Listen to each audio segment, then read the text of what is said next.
unaware she just signed a $1 billion deal. Husband serves wife divorce papers minutes after she births twins, but he forgot to read the prenup. He didn't wait a day. He didn't wait an hour. He didn't even wait 15 minutes.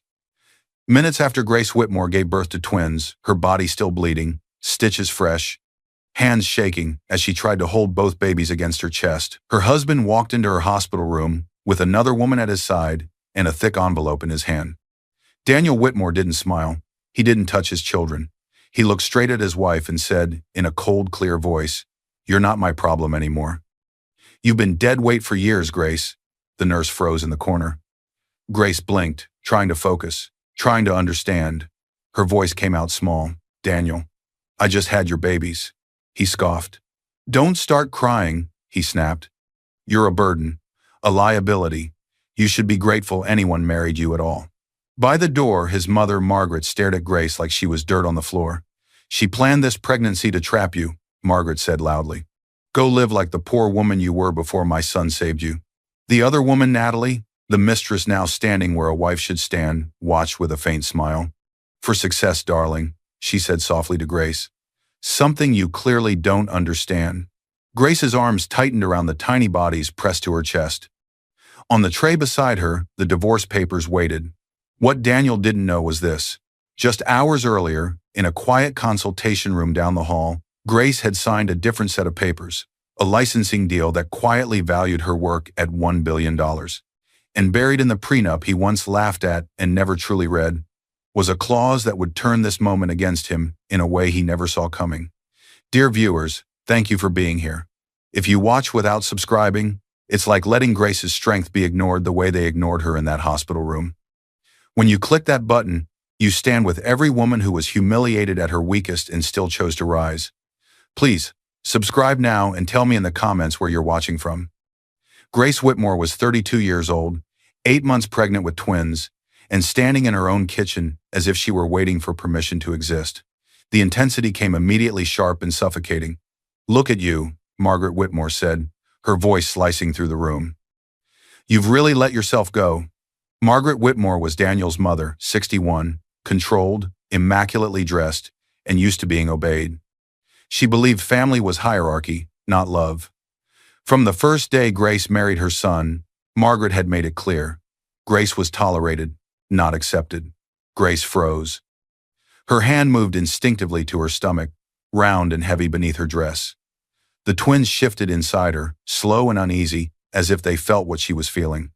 "Twins aren't an excuse," Margaret continued flatly. "A woman should still know her place.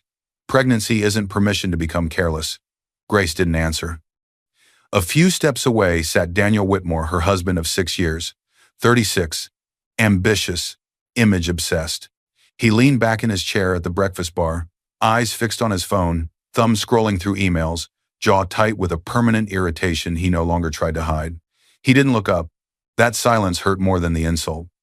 Daniel liked to tell people he had saved Grace, that she had been nothing special before him. That marriage had given her value. He said it often enough at dinners, at work events, sometimes even at home, until it became part of the story he told himself. Grace swallowed. She reminded herself this was temporary. That pregnancy made people harsh. That marriage required patience. That seasons changed. She had always believed sacrifice came back around. "Can you stop standing like that?"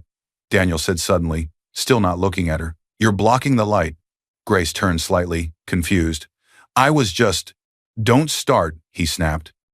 "You're always so emotional. It's exhausting." Margaret nodded approvingly, like a teacher pleased with a student's answer. Grace felt something sink inside her chest, not pain exactly, but weight, a familiar one. She turned toward the counter, pretending to search for something to clean, something to fix, something to make herself useful in a house she helped keep running but had never truly been allowed to own. As she moved, her thoughts slipped backward, pulled into memory. Years earlier, Grace had been someone else. At 26, she had worked as a senior product strategist at a research firm. She was the one who stayed late, the one who fixed problems no one else understood. She didn't talk much about her work because she didn't need praise, results were enough. That's where she met Daniel. He had been charming then. Curious. He asked questions about her work, told her she was brilliant. He said she deserved more than being invisible in someone else's company. She believed him. What Daniel never told anyone, what he later erased, was that Grace didn't lose that career. She walked away from it.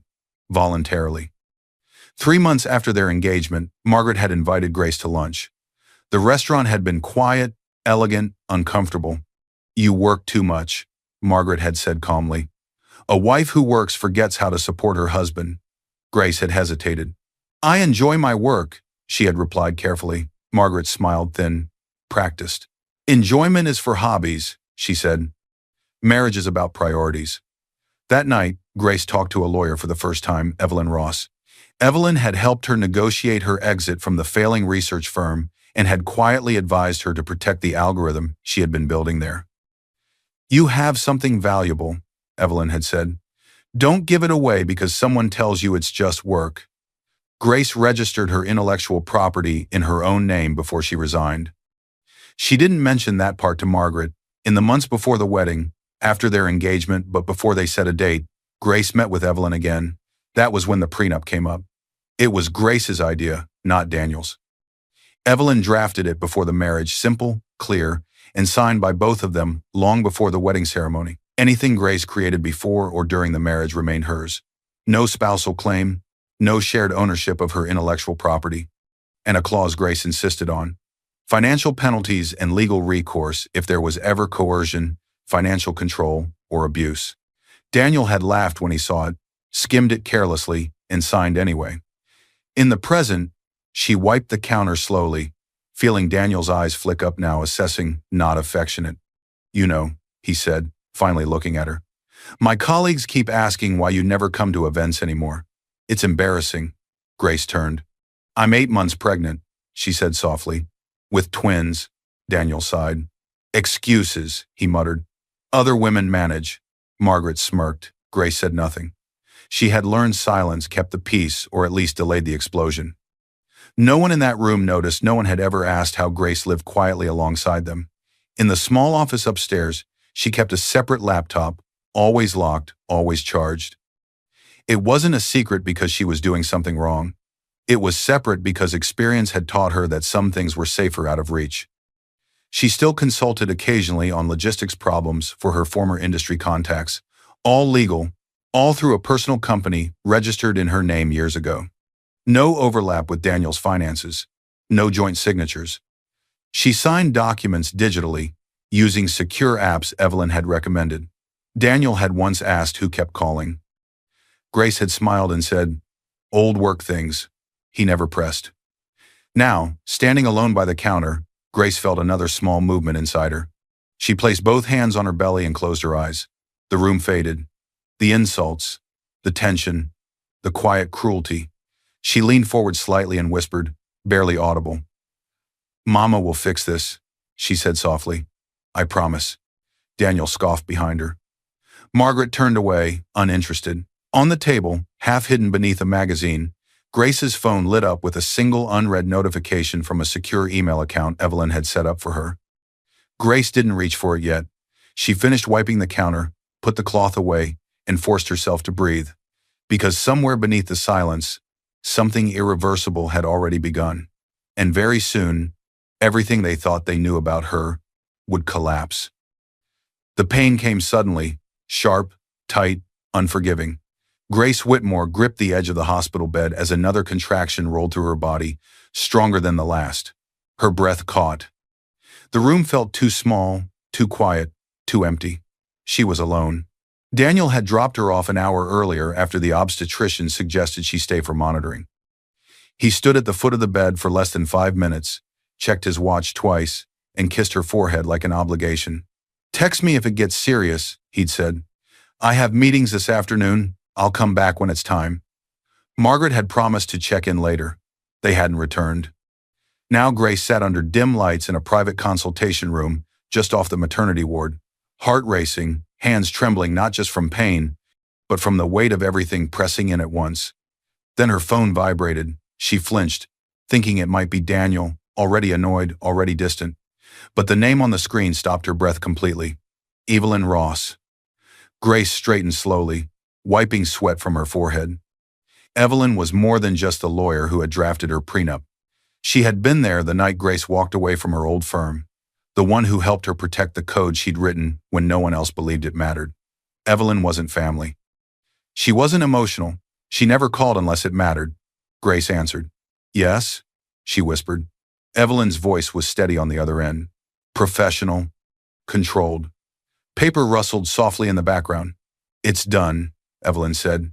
Grace's fingers tightened around the phone. The licensing agreement is fully executed, Evelyn continued.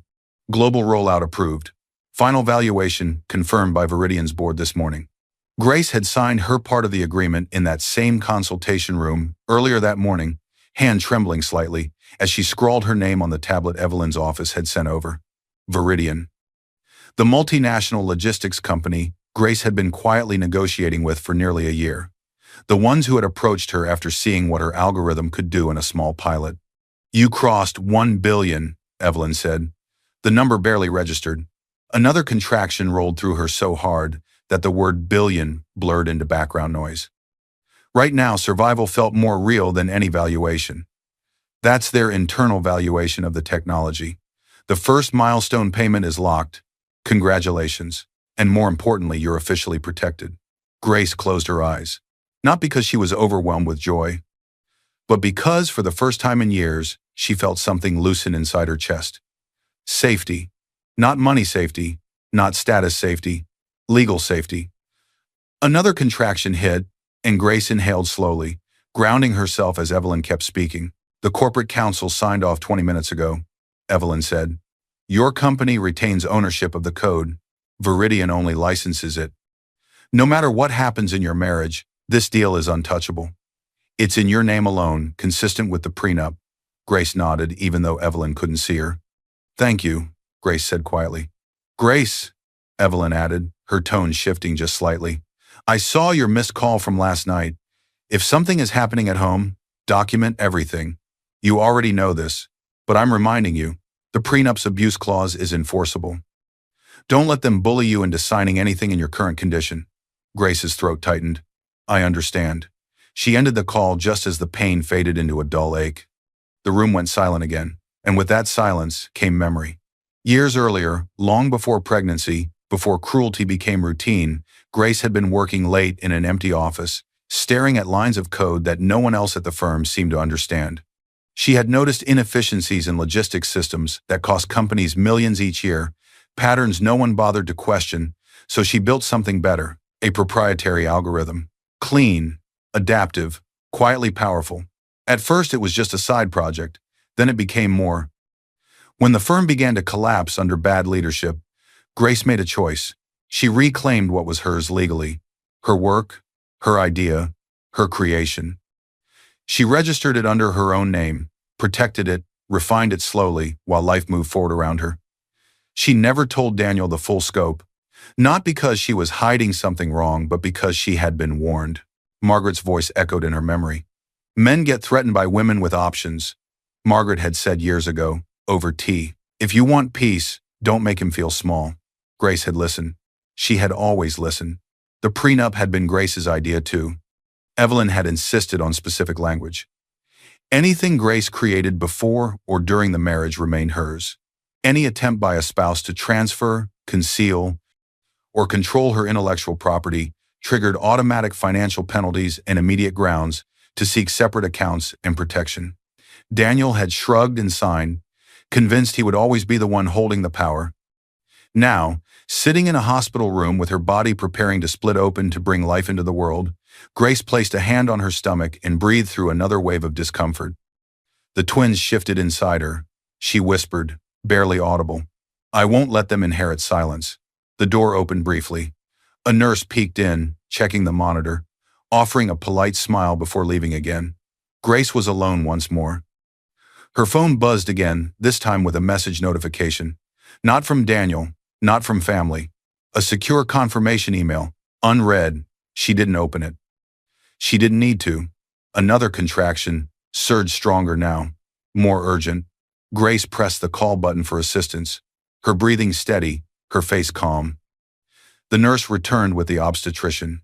They spoke to her gently, explaining that her labor was progressing faster than expected. The operating room was being prepped just in case. Somewhere else in the building, Daniel was still unaware, still scrolling, still confident, still believing he held all the power. Grace lay back against the pillow, eyes focused on the ceiling as the nurse adjusted the IV. "It's time," the nurse said softly. Grace nodded. As she was wheeled down the hallway, her phone slipped slightly on the bed beside her, screen lighting up one last time. The subject line glowed briefly before the screen dimmed. Confirmation. Final licensing agreement. Executed. Daniel never saw it. And in just minutes he would make the decision that would destroy everything he thought he controlled. He just didn't know it yet. It had been barely 15 minutes since the twins were born when the room changed. The first cry had barely faded when the door opened. Grace Whitmore lay on the hospital bed, drenched in sweat, her body shaking from pain and exhaustion. Her arms trembled as she held her newborn twins against her chest, one wrapped in a pale blanket, the other tucked close beneath her chin.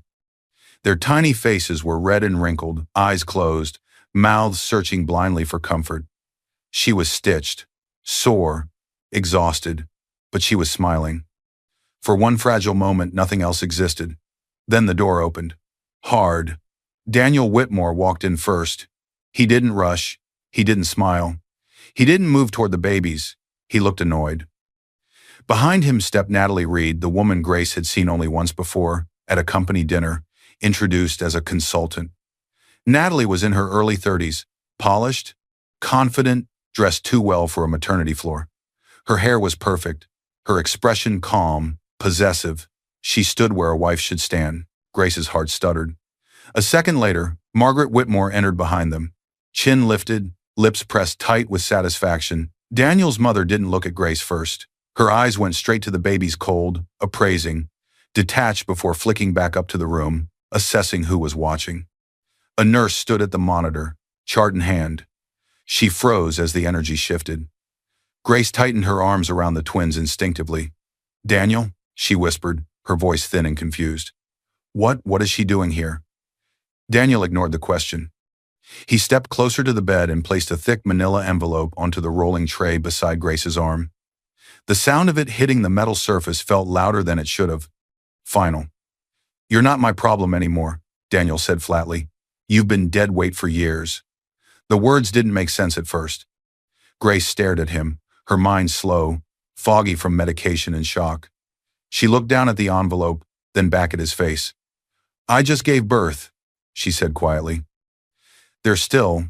Natalie leaned in slightly, her voice soft, almost gentle. "For success, darling," Natalie said. "Something you wouldn't understand." She smiled as she said it, like she was delivering a line she had rehearsed. Grace's breath caught. Margaret scoffed from the foot of the bed. "She planned this pregnancy to trap you," Margaret said, loud enough that the nurse flinched. "Disgusting." Grace shook her head weakly. "That's not Daniel, please." She tried to sit up, panic cutting through the exhaustion. The movement sent pain ripping through her abdomen. She gasped. The nurse instinctively stepped forward. "Sir, she just came out of surgery," the nurse said carefully. "She needs rest." "This isn't." Margaret turned her head slowly and stared at the nurse. "This is a private family matter," Margaret said. "You're not needed right now."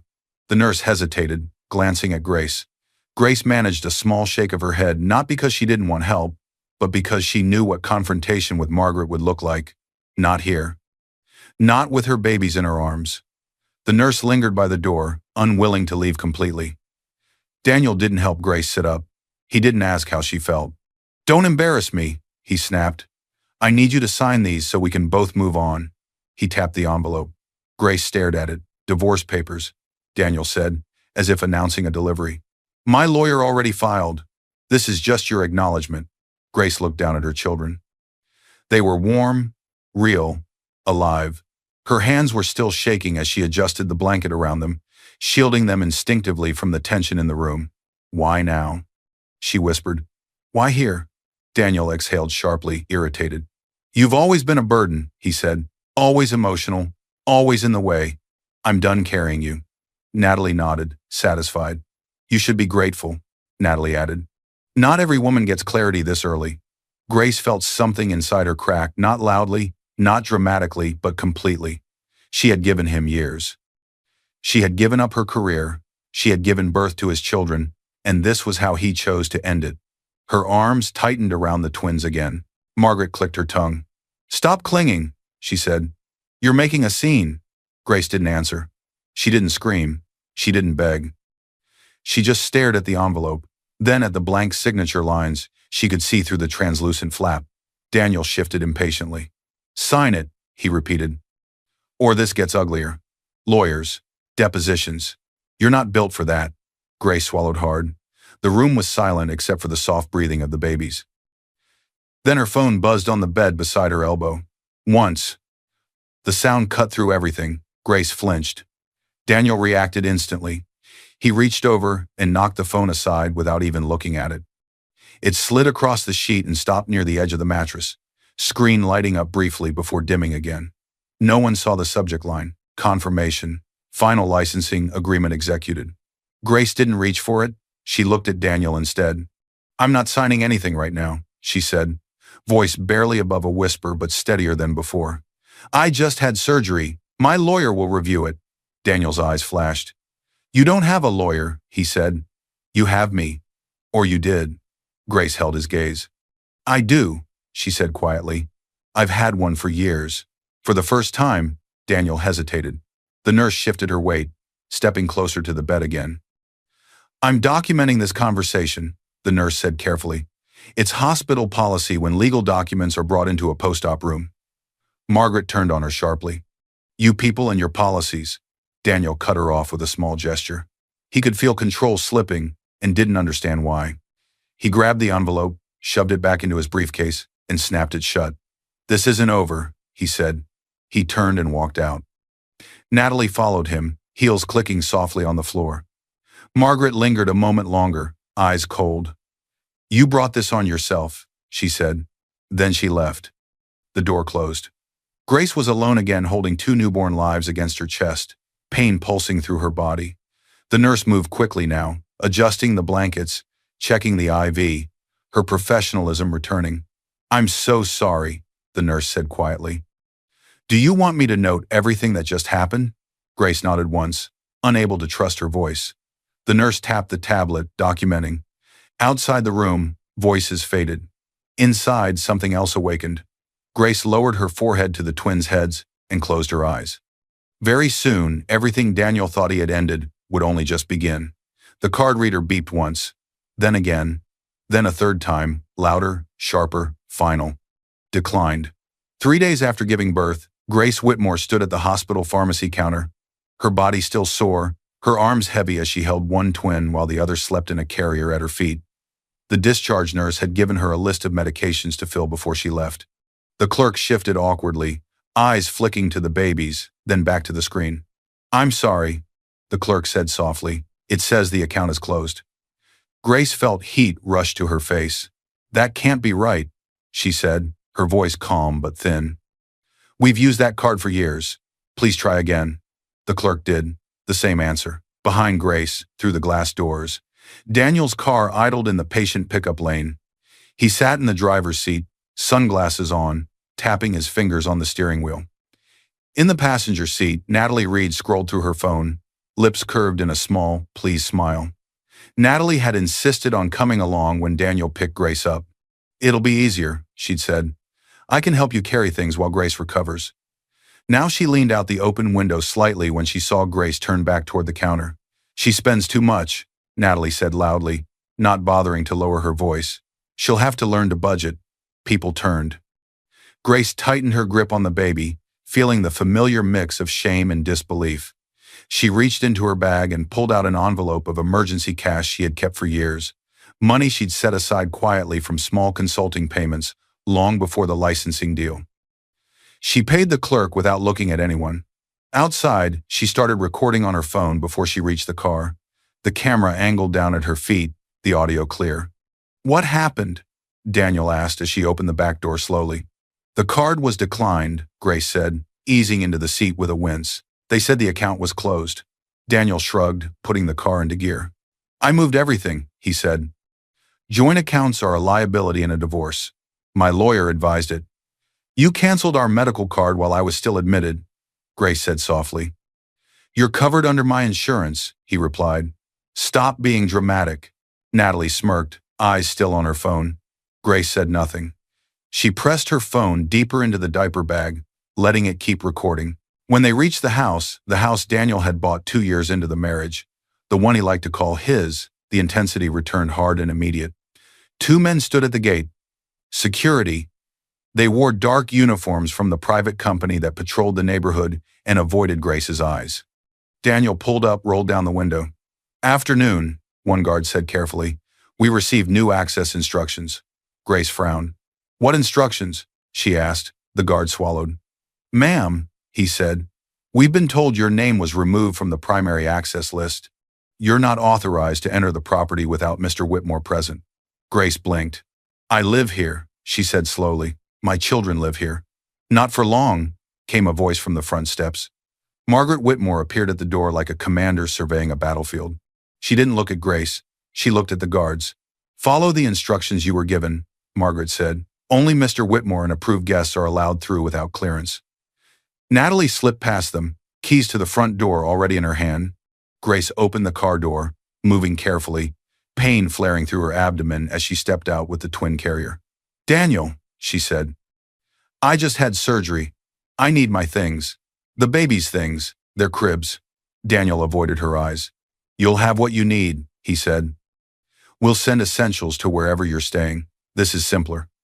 I wasn't told I was staying anywhere else, Grace said. Margaret smiled thinly. You'll manage, she said. You managed before my son saved you. Inside, the house moved quickly without Grace. Drawers opened, closets emptied, suitcases dragged across floors. Grace stood at the gate, the twins fussing softly, while her life was sorted without her input. One of Daniel's siblings, his younger brother, Evan, late 20s, always quiet, stood near the walkway. He watched, hands in pockets, saying nothing. Another sibling, Lena, leaned against the railing, eyes fixed on her phone, pretending not to listen. No one defended Grace. No one asked questions. Grace shifted the weight of the carrier and pulled out her phone with her free hand, keeping it low, the screen dark. The audio app she'd opened at the pharmacy was still running. Ma'am, do you have somewhere to go tonight? One of the guards asked quietly when Margaret stepped back inside. Grace nodded, though she didn't. Not yet. Yes, she said. I'll manage. She wouldn't tell them that her somewhere would be a small furnished rental Evelyn had mentioned once, just in case. Natalie reappeared at the doorway wearing Grace's robe, the one Grace wore every morning. Natalie smiled, turning slightly, admiring herself in the reflection of the glass. So this is where we'll live, she said casually. Daniel didn't correct her. Grace felt something detach inside her, not her heart, but something colder, something that watched instead of felt. Her phone buzzed in her hand. Evelyn, Grace answered. Are you safe? Evelyn asked. No greeting, no small talk. Not here, Grace replied. Go to the address I texted you yesterday, Evelyn said. The short-term rental. I booked it in your name. We'll deal with the house legally. Don't argue with them right now. Grace glanced at the gate cameras, the guards, the open front door where her robe now hung on someone else's shoulders. I have the babies, she said. I know, Evelyn replied. That's why I'm telling you not to stand in a driveway arguing with people who want you destabilized. Get somewhere stable. Then we move. Later that night, after she settled the twins and borrowed bassinets in the small rental apartment Evelyn had arranged, Grace received another message. Margaret was hosting a small family gathering and expected Grace to be there to discuss terms like an adult. Evelyn replied first. Go, she texted, and record everything. Grace arrived slowly, exhausted, carrying the twins. The room fell quiet when she entered. Margaret glanced at the chair beside Daniel at the long dining table. Remove that, she said sharply. A cousin hesitated, then picked it up and carried it away. Grace stood. She doesn't belong here, Margaret said, loud enough for everyone to hear. She never did. A phone lifted on the far side of the room. Grace saw the screen glowing, angled toward her. Recording. Daniel didn't look at her. Natalie sat where Grace should have been, one hand resting on Daniel's knee. Grace shifted her weight, pain flaring through her abdomen, but she didn't ask to sit. She didn't ask for anything. She watched. She noticed the way Natalie handled papers, financial documents, casually flipping through them, confident. She noticed Daniel's banking notifications lighting up on his phone, and the way he tilted the screen just enough for Natalie to see. She noticed everything. No one spoke to Grace directly. She was there, but invisible. When the gathering ended, Grace stood near the doorway, preparing to leave. Natalie walked past her and kissed Daniel. Slow, deliberate, territorial, in Grace's former living room. Grace didn't cry. She didn't react. She memorized. The way Daniel leaned into it, the way Margaret watched with approval, the way the security guard logged the time at the gate as she left again with her children. As Grace stepped outside, her phone buzzed in her pocket. She didn't check it yet. But she knew without knowing how that everything being taken from her was being documented somewhere else, quietly. And soon, very quietly, the people who erased her would learn what it meant to leave a trail.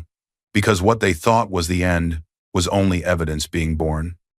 The door closed behind Grace with a soft click.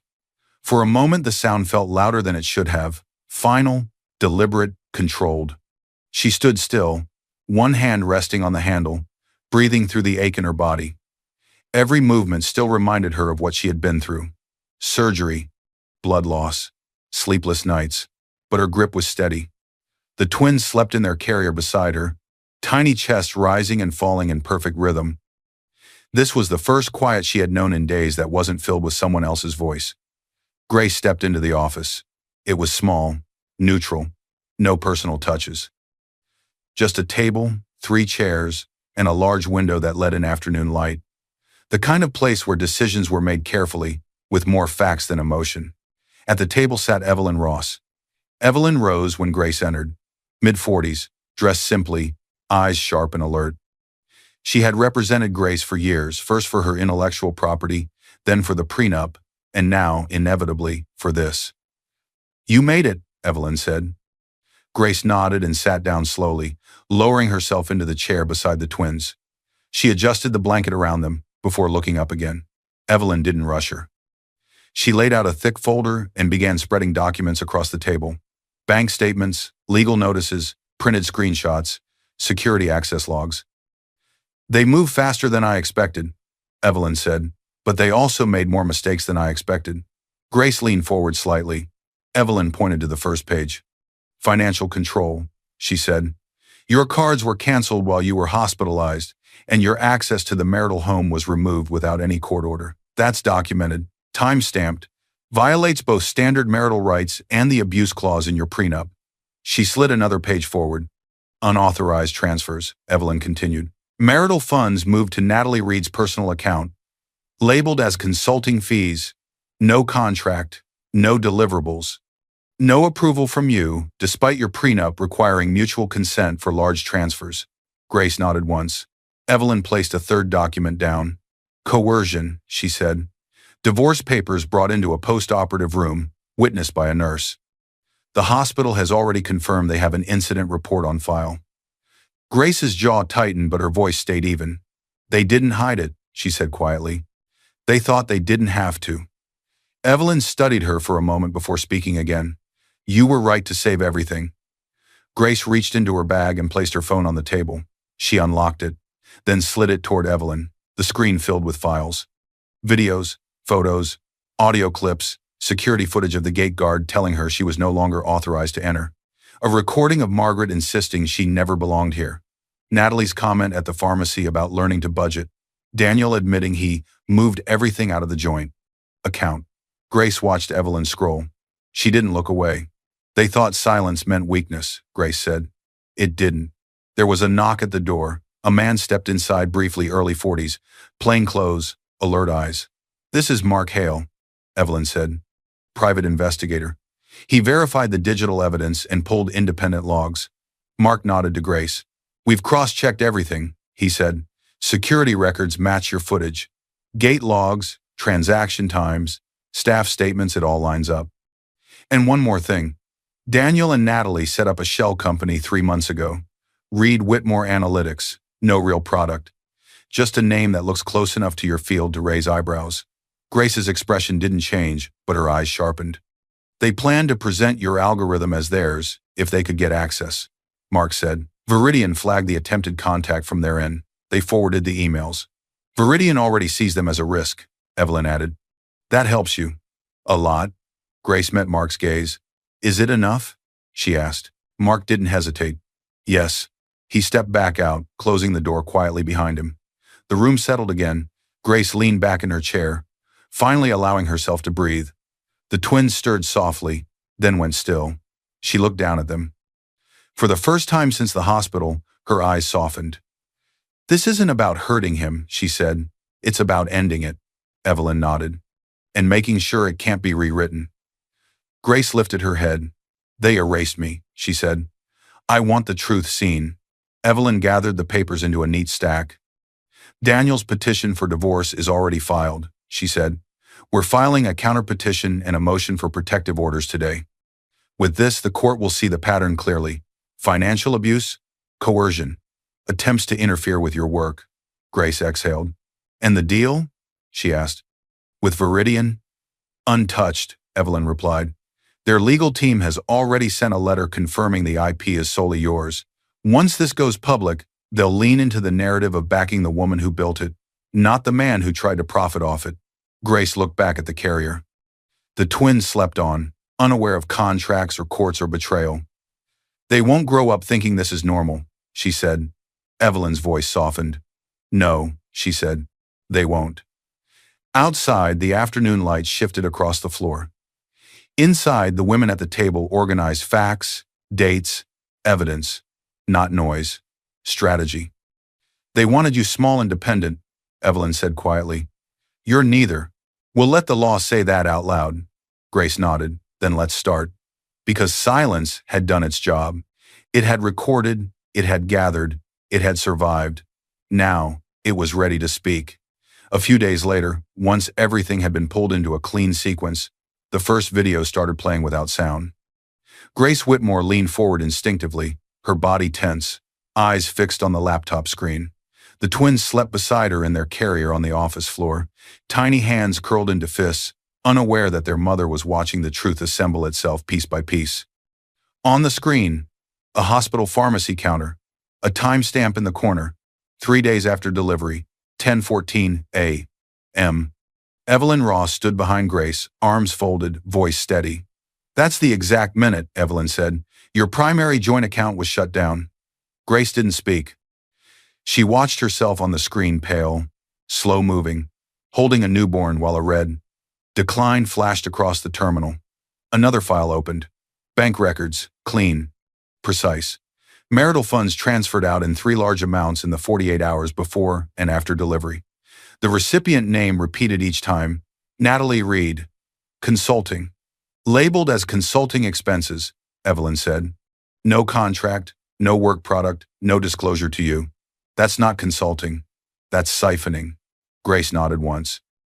Her face remained calm, but her fingers curled slowly into her palm. The private investigator, Mark Hale, adjusted the laptop angle and clicked to the next clip. This one came from the house security system, he said. Cloud backup. You were still living there when this was recorded. The video began. The kitchen. Margaret Whitmore stood by the sink, sleeves rolled up, face set with purpose. She poured dark, dirty mop water into a bucket, stirring it with a handle. Daniel stood beside her, tense. She needs to learn respect, Margaret said. Take the clean bucket away and give her this. Do it now, before she thinks she still belongs here. The camera angle shifted slightly as a housekeeper stepped into frame, looking uncomfortable. Ma'am, she's pregnant, the housekeeper said quietly. The doctor told her not to. Margaret cut her off. Then she can sit and watch as we go through her things, she said. Either way, she'll understand this isn't her home. The clip ended. The room was silent. Evelyn lowered herself into the chair across from Grace. This isn't just unkind, Evelyn said. This shows a pattern. Humiliation, control. You were pregnant with twins when this was recorded. The timestamp puts it at 6 months. Grace stared at the blank screen. For years, she had been told to endure, to stay quiet, to make things easier. Now silence was finally speaking for her. Mark placed another file on the table. Former staff came forward once your counterpetition was filed, he said. They were afraid of losing their jobs before. Now they're not. These are their statements. He slid over written declarations, short, factual, unemotional. Grace read them slowly. Dates, orders, witness behavior. One line stood out. Mr. Whitmore instructed us not to acknowledge Mrs. Whitmore's presence in front of guests. One statement read. He said it would confuse the hierarchy. Grace's throat tightened. Evelyn tapped the next folder. There's more, she said. Grace looked up. Evelyn opened it carefully, revealing photographs taken by fire inspectors from the security company that maintained the house's alarm system. Burnt paper fragments, charred edges, part of an envelope seal. A sealed legal letter, Evelyn said. Destroyed in the Whitmore kitchen trash 3 weeks before the birth. Grace's eyes sharpened. That letter, Evelyn continued, was the original hard copy from Viridian's legal department, confirming your exclusive ownership of the algorithm and the valuation metrics they used. Their office sent it by courier and got a delivery confirmation. It never reached you. Mark nodded. The housekeeper reported a fancy legal letter arriving that day, he said. She says Natalie picked it up and said, "This doesn't matter anymore," and then later she saw burnt paper in the trash. The fire inspector confirmed the remains are consistent with the courier stationery. Grace inhaled slowly. Natalie hadn't just humiliated her. She had tried to erase proof of Grace's ownership before the deal was finalized. Grace reached into her bag and removed a slim folder of her own. She placed it gently on the table. I kept digital backups, she said. Emailed versions, scanned drafts. Viridian's counsel resent everything to my secure account. Evelyn smiled faintly. I assumed you did. The videos continued. A nurse's incident report from the hospital. Daniel delivering divorce documents to a post-operative room. Margaret ordering the nurse to leave. Grace clearly stating she would not sign without her lawyer. Gate logs from the house. Grace's access removed on the same day. Daniel texted his lawyer about getting her out before she realizes what we moved. And then another layer. This is where it gets interesting, Mark said, opening one more file. Daniel's workplace. A series of emails flashed on the screen. Daniel and Natalie, using company emails and letterhead, pitching Reed Whitmore Analytics to Viridian as a streamlined solution for logistics optimization. They attached vague descriptions, no working prototype, but the language mirrored Grace's early pitch decks almost word for word. They tried to get a separate meeting, Mark said. Viridian's general counsel flagged it as a conflict and forwarded everything to Evelyn. Evelyn didn't hide her satisfaction. They thought you were alone, she said. You weren't. Grace watched it all with a strange calm. She wasn't reliving pain, she was mapping it. At one point, Mark looked up from his notes. We've already turned this over to a forensic accountant, he said. The court will see the money trail. The regulators will see the attempted shell company. Your prenup's abuse provisions will hold. Grace glanced down at her children again. She adjusted the blanket around them, smoothing it carefully. They won't grow up thinking this is normal, she said. Evelyn's voice softened. No, she said, they won't. The sun dipped lower outside the window, casting long shadows across the office floor. Mark closed his laptop. We have enough, he said simply. Evelyn nodded. More than enough, she echoed. From this point forward, we don't just defend, we set the record. Grace looked at her reflection in the dark laptop screen. This was supposed to be quiet, she said. He wanted me to disappear. Evelyn met her gaze. Do you want this to end quietly, she asked, or do you want the truth on record, where it can't be spun later? Grace didn't answer right away. She watched the twins breathe, the rise and fall of their tiny chests. Then she nodded. We go public, she said. And somewhere, not yet aware, Daniel was still standing on ground that was already breaking beneath him. He just hadn't felt it move yet. The courtroom doors swung open with a sharp echo. Weeks had passed since Grace left the house. Enough time for filings, responses, and arguments on paper. Not enough time for Daniel to understand what he was walking into. Daniel Whitmore walked in first. His posture was confident, shoulders back, chin lifted like a man who believed he still owned the room. He wore a tailored suit, expensive watch, polished shoes. He looked calm, almost bored. At his side sat Natalie Reed, legs crossed neatly, nails perfect, lips curved into a controlled half-smile. She scanned the courtroom as if it were just another meeting she expected to win. Behind them, Margaret Whitmore took her seat, spine straight, eyes cold. She leaned toward Daniel and whispered without concern for anyone else hearing. "She'll fold," Margaret said. "She always does." Daniel didn't respond. He didn't need to. He believed her. Then the room shifted. Grace Whitmore entered last. She didn't rush. She didn't hesitate. She walked in slowly, carefully, her posture calm, her face composed. She wore a simple dress. No jewelry meant to impress. She wasn't trying to look powerful. She already was. The press noticed first. Then the observers. A low murmur moved through the room as Grace took her seat beside Evelyn Ross, her lawyer. Daniel glanced back. For the first time, his expression tightened. Grace didn't look at him.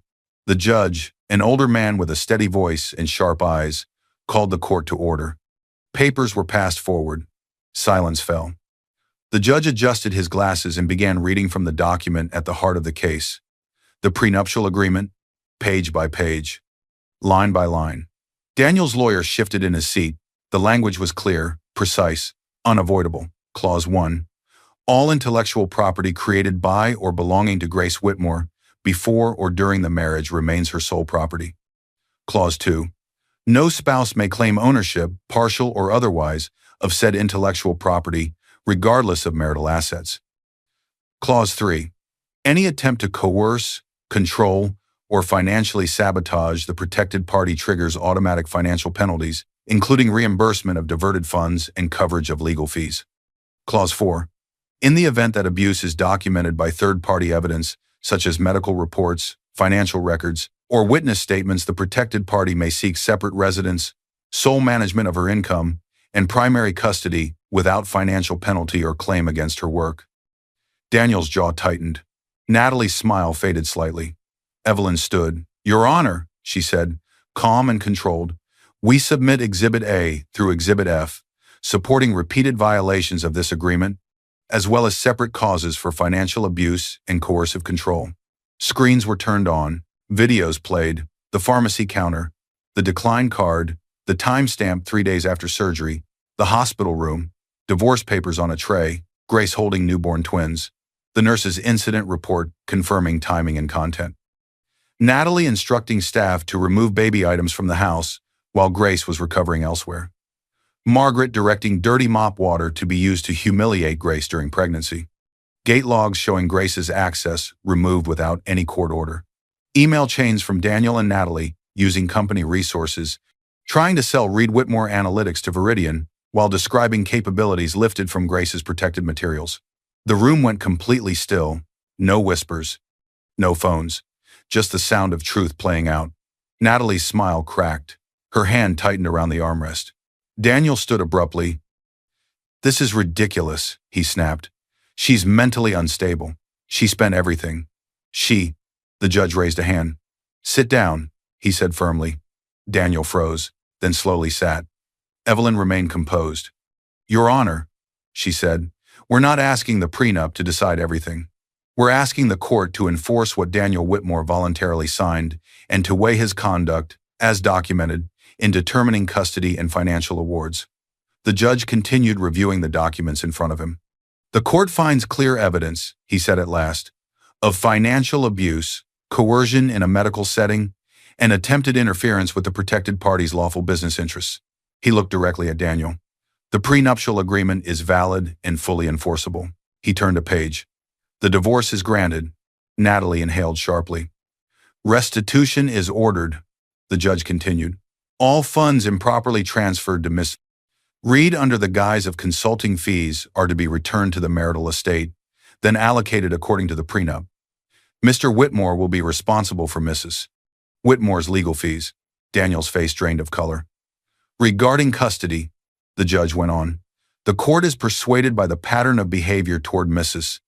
Whitmore during pregnancy, birth, and postpartum, including attempts to destabilize her financially while she was recovering from surgery." He looked at Grace now. "Primary physical and legal custody is awarded to Mrs. Whitmore," he said. "Mr. Whitmore will have supervised visitation pending completion of a parenting and counseling program, after which the court may revisit the schedule." Margaret stiffened, lips pressed into a thin line. Natalie stared straight ahead, as if not moving would make the words less real. The judge closed the file. This court will not tolerate abuse disguised as authority, he said. Grace remained still. She didn't smile. She didn't react dramatically.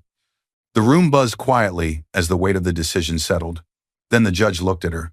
Mrs. Whitmore, he said, his tone shifting. Counsel has requested an opportunity for you to make a brief statement for the record. You are not obligated to speak. Would you like to? Grace lifted her eyes for the first time. The room leaned in, and somewhere deep in the silence, something irreversible waited to be spoken. The silence shattered the moment Grace stood up. Chairs scraped softly against the floor. Cameras lifted all at once. The room seemed to lean forward, hungry, waiting. Daniel felt it before he understood it. Grace Whitmore stepped away from the table slowly, her movements careful but steady. She stood tall, shoulders relaxed, hands unclenched. There was no anger on her face. No fear, no hesitation. That was what unsettled everyone. She wasn't shaking. She wasn't crying. She wasn't asking for mercy. The judge nodded once, granting permission. Grace turned not toward Daniel, not toward Natalie, not toward Margaret, but toward the press and court observers gathered at the back of the room. Reporters, cameras, recorders, people who would carry this story outside the walls. She took one breath, then she spoke. I was presented with divorce documents while recovering from surgery, Grace said evenly. My children were hours old. The words landed hard. A ripple moved through the room. Pens paused. Fingers tightened around cameras. Grace continued, her voice calm, controlled, impossible to interrupt. My access to the home I lived in was revoked without a court order, she said. My accounts were closed while I was still in a hospital bed.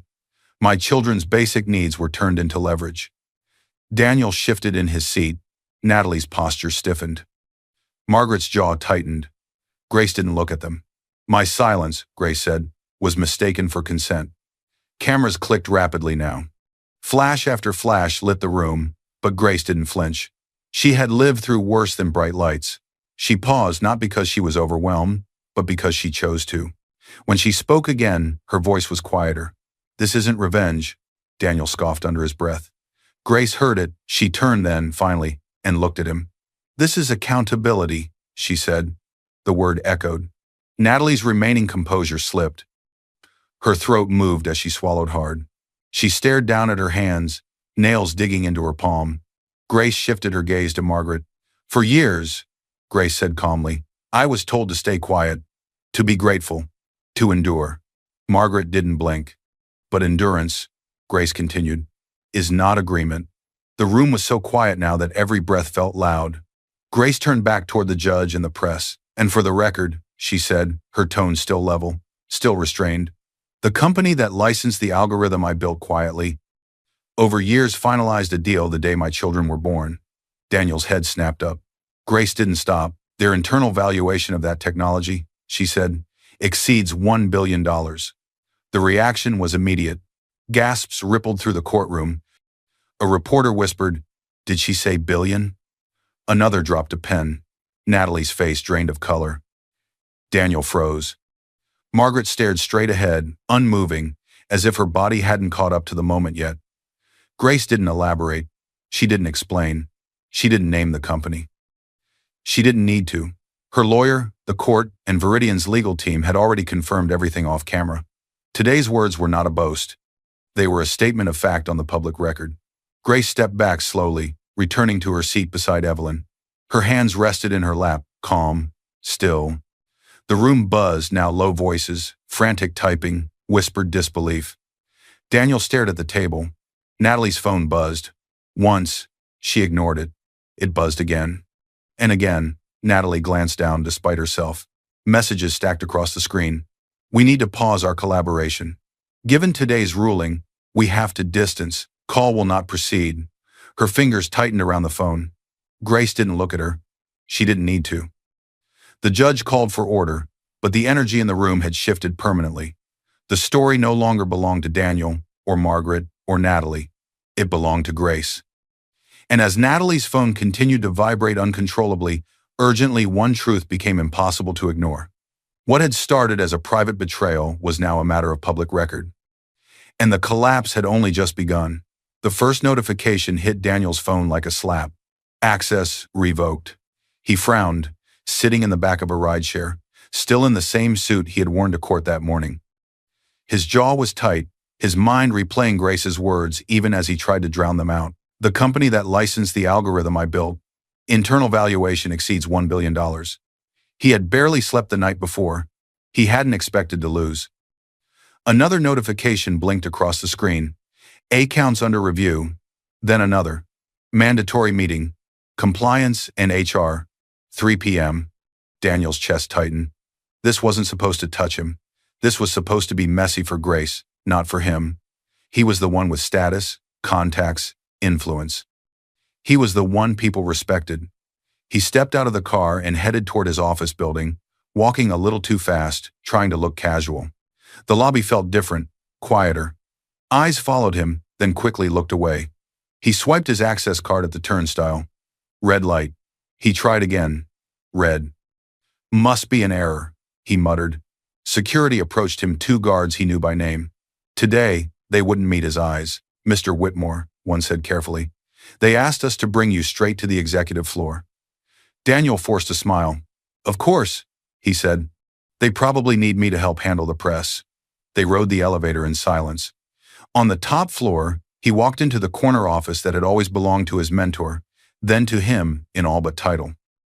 The senior executive, a man who once praised Daniel for his bold instincts, sat behind the desk. He didn't stand. Good afternoon, Daniel said, forcing charm into his voice. I assume you've seen the circus. Completely one-sided. I can explain. The executive slid a plain cardboard box across the desk. Your access has been terminated, he said flatly. Effective immediately. Daniel blinked. Excuse me? Compliance reviewed the testimony and court documents, the man said. The financial abuse. The attempt to funnel funds as consulting payments. The emails to Viridian, using our company's signature, to promote Reed Whitmore Analytics. That's my private life, Daniel snapped. You can't. You attached our logo to it, the man cut in. You represented yourself as acting with our backing while trying to profit from a technology you had no rights to. That makes it our problem. On the wall outside, where Daniel's name had once been listed under future partners, there was now an empty space. His nameplate was already gone. He stared at the box, personal items, framed photos, awards he had proudly displayed. Security will escort you out, the man said. You're not to contact any clients. Legal will follow up regarding potential claims. Daniel laughed once, bitter and small. You're throwing me out over her? He demanded. Over a woman who spent her life doing nothing? The executive's face hardened. You might want to read the business news before you describe her that way, he said. It seems the market disagrees. Daniel didn't answer. He picked up the box. His hands felt heavier than the weight inside it. Security led him through the office he used to walk through like he owned it. Today, no one greeted him. No one met his eyes. Conversations died as he passed. In the reflection of the elevator doors, he didn't see a powerful man. He saw someone who had bet everything on control and never bothered to read the fine print. Across town, Natalie Reed sat alone in her car, parked in a quiet lot. Her hands shook as she scrolled. Headline after headline flashed across her screen. Court confirms abuse. Upholds prenup in Whitmore case. Consultant named in misuse of funds allegations. Shell company linked to attempted IP interference under review. She opened her banking app. AC count temporarily restricted pending review. Her laugh came out sharp and brittle. This wasn't the plan, she whispered. Natalie had always been strategic. She didn't fall into affairs. She leveraged them. She didn't attach herself to men for romance. She attached herself for access. Daniel was supposed to be a step up, not an anchor. Her phone buzzed again, messages from numbers she recognized. Given today's ruling, we have to pause our work together. Our firm can't be associated with ongoing investigations. We wish you the best moving forward. She knew what those words meant. They were done with her. Natalie dialed Daniel's number. Straight to voicemail. She tried again. Nothing. Anger rose, hot and fast. She started the engine and drove. That night, the house looked different. Not physically the same walls, the same furniture, but the energy was gone. The arrogance was gone. The illusion was gone. Daniel stood in the bedroom, tie discarded on the floor, cardboard box on the bed. He pulled open drawers with more force than necessary. You said this wouldn't touch me, he said, his voice rough. You said we could spin it. Natalie stood near the dresser, suitcase open, clothes thrown in without care. She didn't look at him. I said we could manage it if you kept her calm, Natalie replied coolly. You dragged her into a legal war while she was in a hospital bed.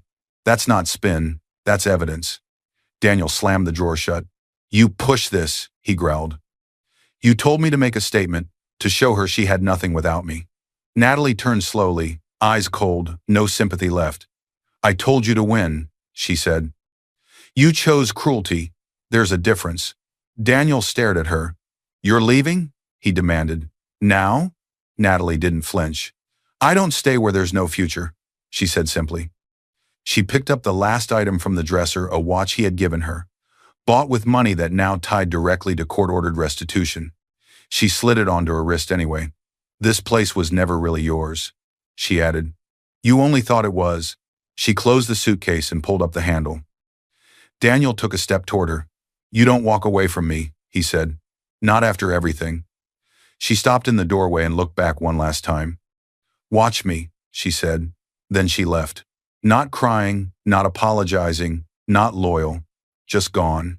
The door clicked shut behind her. The sound echoed through the empty house. Daniel sat down on the edge of the bed. The quiet pressed in on him, heavier than any noise. No footsteps, no voices. No phone calls demanding his time. His phone vibrated once on the nightstand. He grabbed it.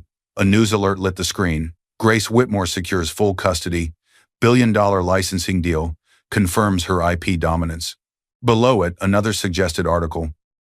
How a quiet strategist outmaneuvered everyone inside the Whitmore prenup. Daniel stared at the words until they blurred. For the first time, the truth truly landed. He hadn't lost Grace because she was nothing. He had lost everything because he never cared to see what she was building on paper, in silence, right beside him. He dropped the phone onto the bed and buried his face in his hands. In another part of the city, Grace was signing documents in a sunlit room, closing doors he didn't even know existed. And while Daniel sat in a house stripped of voices, allies, and purpose, one quiet reality waited just ahead. Her ending would not look like his at all. The knock came sharp and sudden. Grace Whitmore flinched not from fear but from habit. For weeks, every unexpected sound had carried weight. Lawyers, documents, court dates, consequences. Now finally, it was about something else. She steadied herself, then crossed the room. Sunlight poured through the tall window, warming the quiet space. The twins slept in their bassinets near the couch, wrapped snugly, their breathing slow and even. The room smelled faintly of clean linen and baby lotion. Grace opened the door. Evelyn Ross stood there, a slim folder tucked under her arm. It's finished, Evelyn said simply. The words hit with the same force as a shout. Grace stepped aside to let her in. For a moment, neither of them spoke. Evelyn placed the folder on the table and opened it carefully, as if even now, the paper deserved respect. She turned the last page toward Grace. Final judgment, Evelyn said. The time to appeal has passed. All orders stand. Custody, restitution, enforcement of the prenup. The court's done. There's nothing left for him to challenge. Grace stared at the signature line. Her name was already there, printed neatly.